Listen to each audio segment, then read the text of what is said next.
लेकिन उसने कुछ नहीं कहा। वो धीरे धीरे अपने कमरे में गया, अपनी पुरानी सी थैली उठाई और बिना कुछ बोले घर से बाहर निकल गया। न किसी ने रोका, न किसी ने पीछे मुड़कर देखा। एक छोटे से शहर में एक बूढ़ा आदमी रहता था। उसका नाम था रामदास। रामदास ने अपनी पूरी जिंदगी मेहनत में गुजार दी थी। दिन रात काम करके उसने अपने बेटे को बड़ा किया था, उसे पढ़ाया लिखाया और इस काबिल बनाया कि वो एक अच्छी नौकरी कर सके। रामदास का एक ही सपना था कि उसका बेटा बड़ा होकर उसका सहारा बनेगा और बुढ़ापे में उसे कभी अकेला नहीं छोड़ेगा। समय बीतता गया और उसका बेटा विकास बड़ा हो गया, नौकरी भी लग गई और कुछ समय बाद उसकी शादी भी हो गई।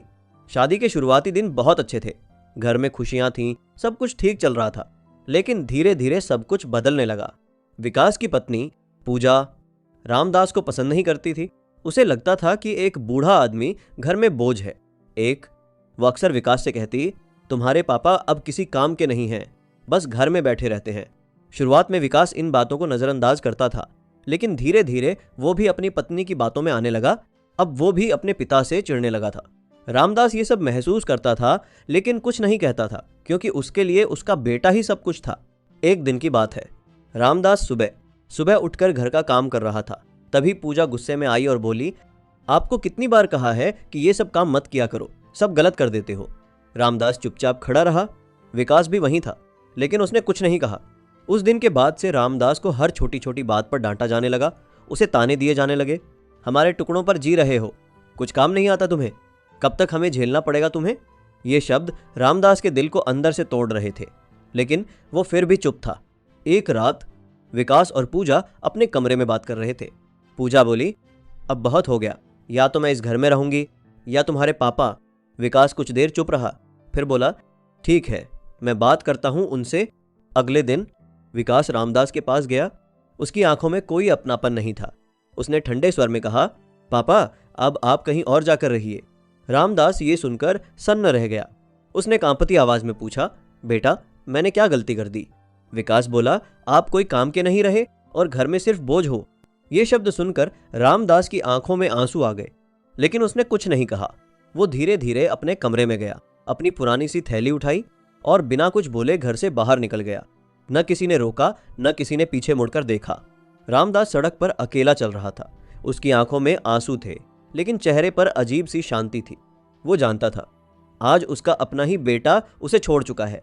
कुछ दिनों तक रामदास अलग अलग जगहों पर रहा, कभी मंदिर में, कभी किसी पुराने दोस्त के पास, लेकिन उसने कभी किसी से शिकायत नहीं की। उधर विकास और पूजा अपनी जिंदगी में खुश थे।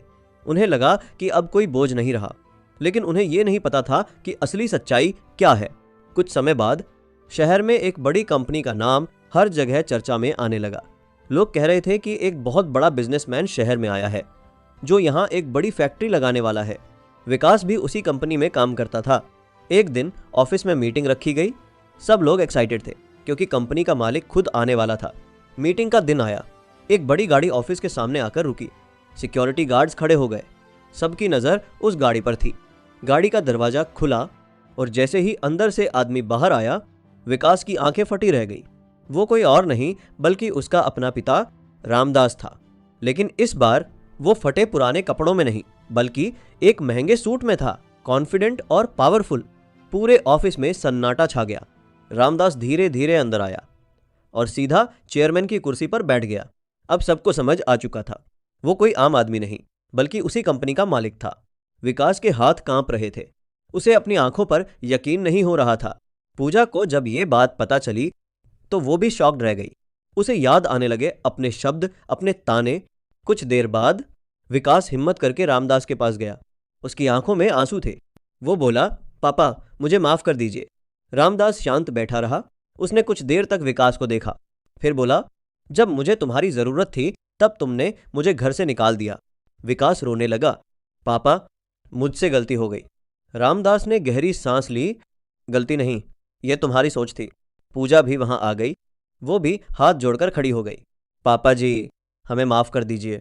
रामदास ने उनकी तरफ देखा, लेकिन इस बार उसकी आंखों में वही अपनापन नहीं था। वो बोला, इंसान की पहचान उसके पैसे से नहीं, उसके व्यवहार से होती है। पूरा ऑफिस ये सब देख रहा था। विकास और पूजा शर्म से झुके हुए थे। रामदास खड़ा हुआ और जाते जाते बस इतना कहा, जिस दिन तुम इंसानियत समझ जाओगे उस दिन माफी खुद मिल जाएगी। और वो वहां से चला गया।